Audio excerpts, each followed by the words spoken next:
Good morning. Today, we are going to see about the standard market design in ancillary service management in the restructured power system. So, before that, we need to understand what is the standard market design. Okay, standard market design is nothing but a common framework and a set of the rules for operating wholesale electricity markets, which includes the energy and ancillary services. So it is a common framework, market design, which is having set of rules for operating the wholesale market. So which includes the energy and as well as the production of energy, transmitting, distributing, and as well as the ancillary services in the restructured power system. So the main aim of what is the main aim of this standard market design in the sense which improves the economic efficiency.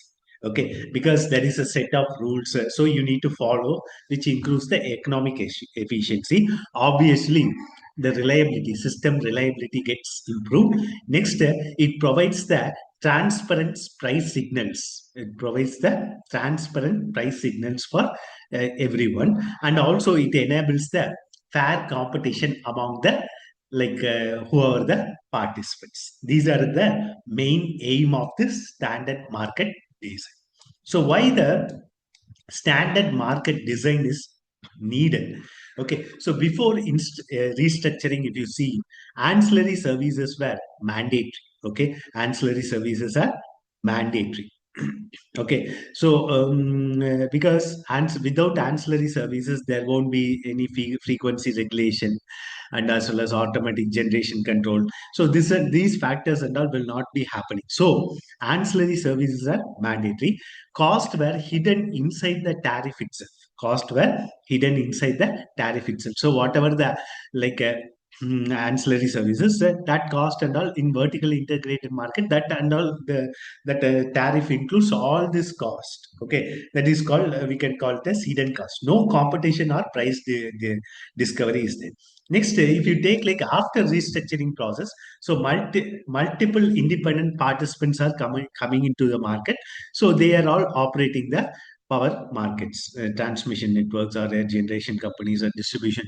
So multiple independent participants, and also ancillary service also they are maintaining, and for that the markets are paid also. So need for clear and standardized rules are required.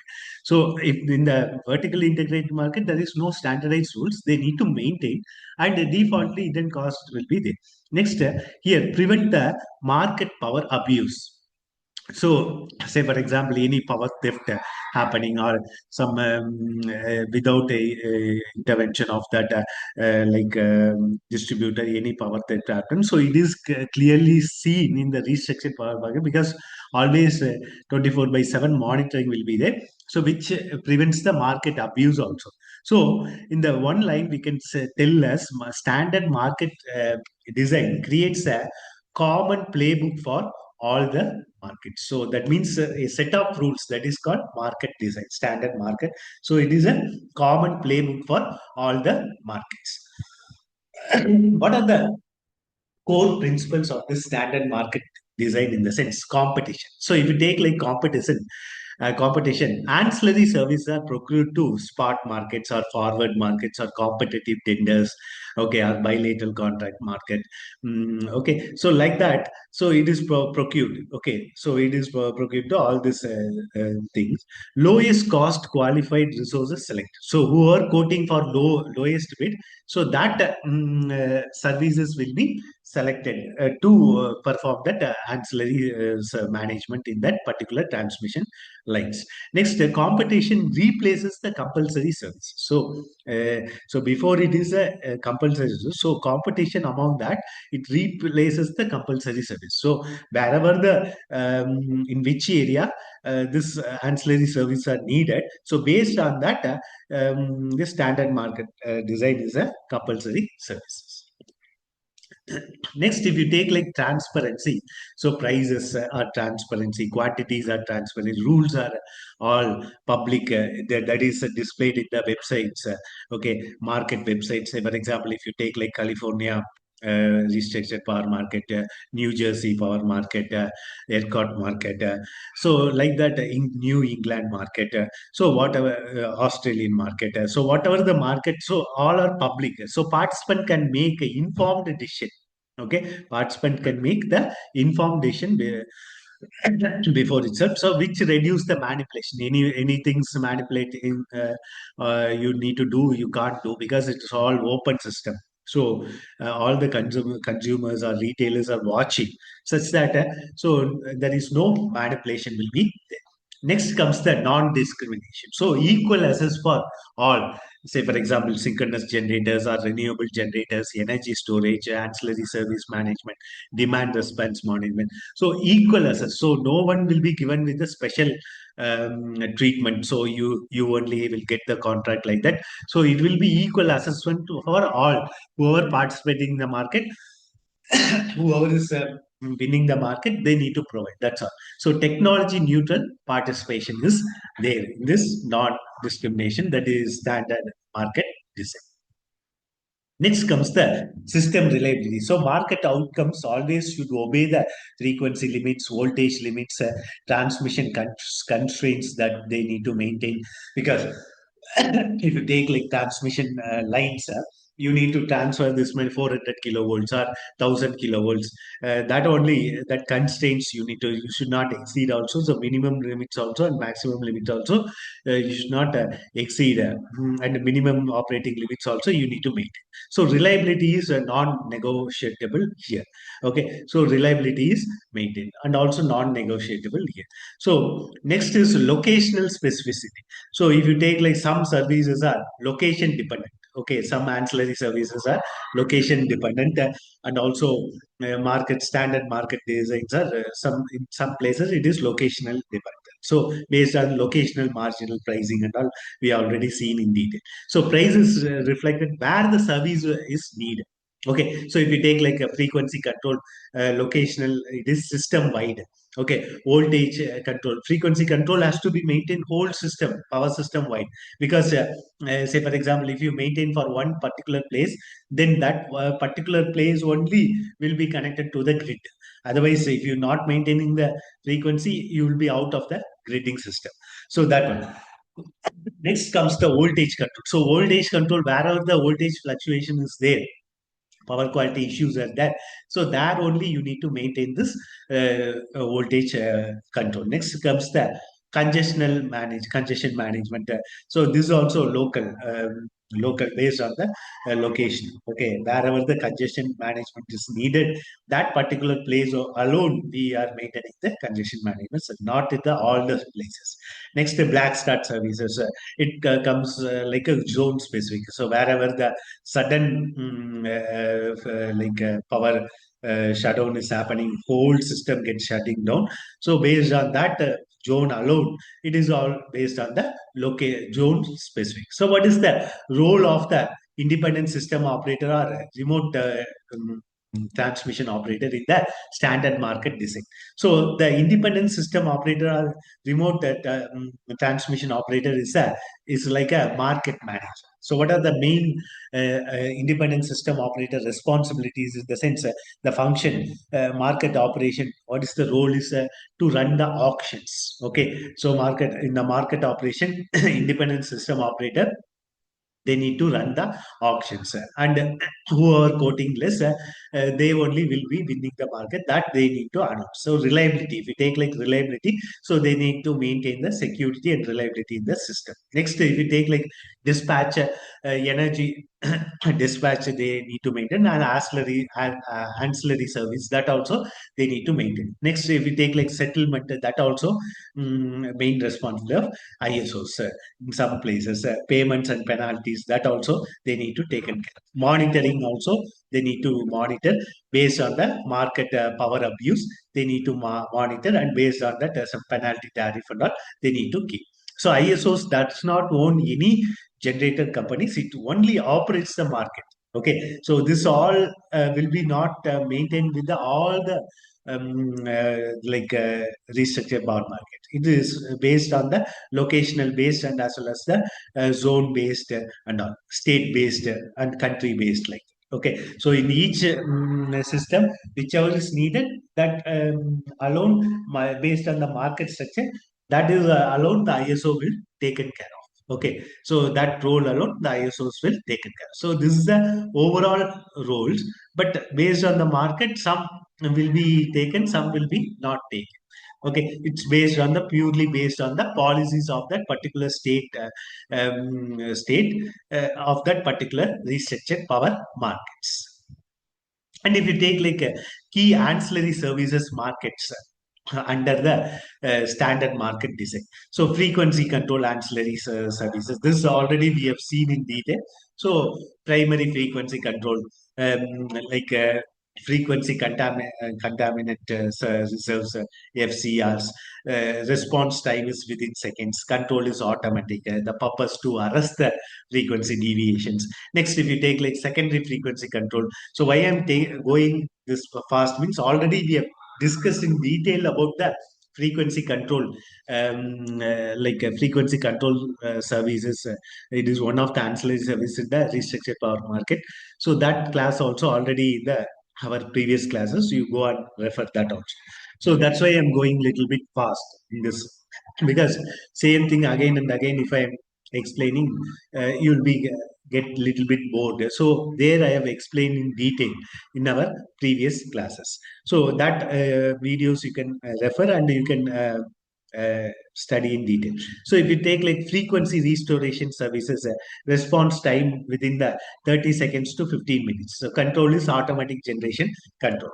The purpose is to restore the frequency. Next comes the territory frequency control. So replacement reserves will be there. Response time is for the reserves. It is 15 minutes to hours. Control is manual. Purpose to replace the exhausted reserves. That and all you need to take care of. Next, frequency control ancillary services. So the comparison. This also we have seen. Primary control, secondary control, tertiary control, speed, automation, and based on the market. So primary control, it is very fast. Speed is very fast. Automation is automatic.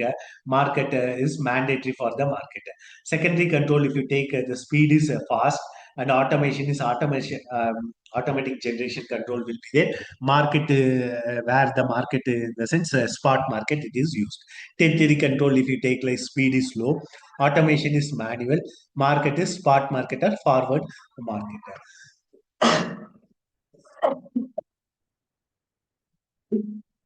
Next comes the network control ancillary services. That means NCAS. So these services ensure the voltage stability and the proper power flow will be there. So if you take like a reactive power, what is the function is a voltage control. So if you take like FACS control services, dynamic wear control support, that means reactive power control support should be there. Next, on-load tap changing transformer, that main function is for voltage regulation. So this also we have seen in detail. All these things we have seen in detail. So prices are often based on the nodal and zonal pricing system will be there. Next comes the system restart ancillary service. That means SRES. Okay. So if you take like black start services, the purpose is to restore the grid after the blackouts. The payment is based on the availability based tariff. Next, market type is for long term contracts market. Okay. Next, if you take the operating reserves market, the reserve type is spinning reserve. So spinning reserve response time is seconds, within the seconds. The purpose is to immediately back up. Non-spinning reserve, but if you take like minutes, the response time is minutes. Sustained backup system will be provided. This also we have seen in detail in our previous classes. You please go and refer in detail. Next, market timeline in standard market design. Okay, so sequence is a long-term contract market. Next, day ahead market based on the day ahead market, and the real-time market. Next, ancillary services deployment. So these are the typical market sequence. This based on contracts. The contract itself, they will decide whether it is day ahead market or real-time market and all. The day ahead market, so real-time market, they will be mentioned. Next, ancillary services deployment will be there. Next comes the market clearing mechanisms, bid submissions. This also we have seen in detail. So how the bidding system happens based on the quantity megawatt or based on the reactive power system. Next, pricing is based on rupees per megawatt or dollars per megawatt. Technical limits. That limits also. Participant submits quantity, price, and limits. How much quantity they can generate, what is the pricing per megawatt, how much quantity or reactive power they can produce and maintain in the system. Next comes the security constrained unit commitment problem. In the security constrained unit commitment problem, which determines which unit should be on which time. What is a unit commitment problem? So committing the generating units based on the demand. So which units to be committed for how many hours? Say for example, thermal generating units 18 hours, nuclear power station some 10 hours. Like that, the committing units will be there. Okay, next, some renewable energy resources for 6 hours, like that commitment. So it determines which unit should be on. So and considers the based on the energy demand, reserve requirements, network constraints, and all that consideration you need to based on the demands, reserve requirements, network constraints will be there, operating limits will be there. So which units you should not touch these units, because if you take like renewable energy resources from the morning 6 o'clock to this many evening 6 o'clock, 12 hours time will be there. That also peak time, when is the peak time? So based on that you need to commit that constraint also is there. Next comes the security constraint economic load dispatch problem. Okay, so optimal, what is economic load dispatch? Optimal allocation of generating units to the generating station, um, and also selecting the optimal generating units based on the demands, and also with the satisfying the generating constraint, generating unit constraints. So dispatch the committed generating units at minimal cost, and also uh, selection based on the minimal cost, least cost generators we need to select. Okay, dispatching the least cost generators. Okay, such that the operating constraints also should be managed, and ensures the real-time power balance constraints. That means generation is equal to demand plus losses. That constraints also you need to maintain. That is called security constraint economic load dispatch. That also you need to operate in the standard market design. Next comes the pricing mechanisms in the standard market price. So uniform clearing price. That means all paid based on the market clearing price. So price as bid. Okay, so paid as per the bidding price. So whichever the bidding prices will be there. So based on that, it is paid on the bidding price. Next comes the nodal pricing. So it is based on the location specific. Okay, so which location, um, which location based on that nodal pricing will be happening. Next comes the performance pricing. Okay, performance pricing, if you take like speed and accuracy. Okay, that how much seconds, so how much time that like generators or transmission companies are taking to manage this constraints. Say for example, immediately demand is rising. So how much time the generator companies are taking to manage that speed and accuracy. So least cost generators also awarded in the rewarded in the restructured market. Okay, performance based pricing. So how much time fast? So that generating companies and all reward, even transmission companies.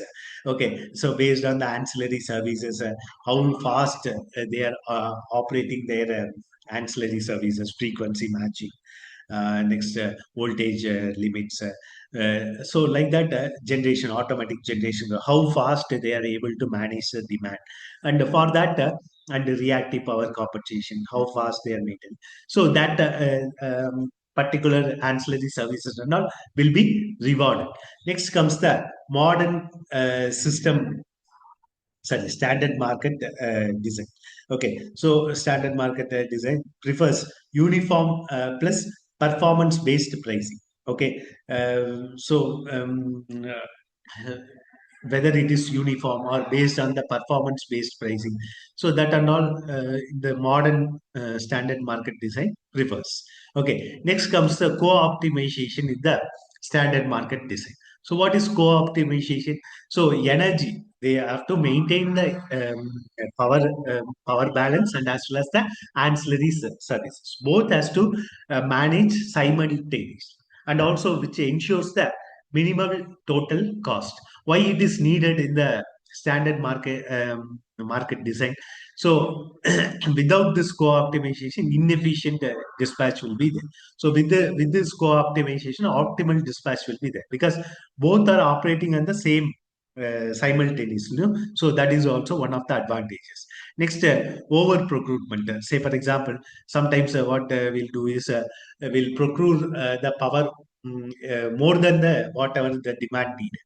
Okay, so that time, and also ancillary service also will procure for more wherever the particular place the ancillary service not needed also will purchase. So at that time, so right sizing is important, and the right sizing of generators also important. Next, higher the cost. Without the co-optimization, cost will be higher. So with the co-optimization, cost will get lower. So that these are the advantages why it is needed in the standard market design. That is also you need to explain.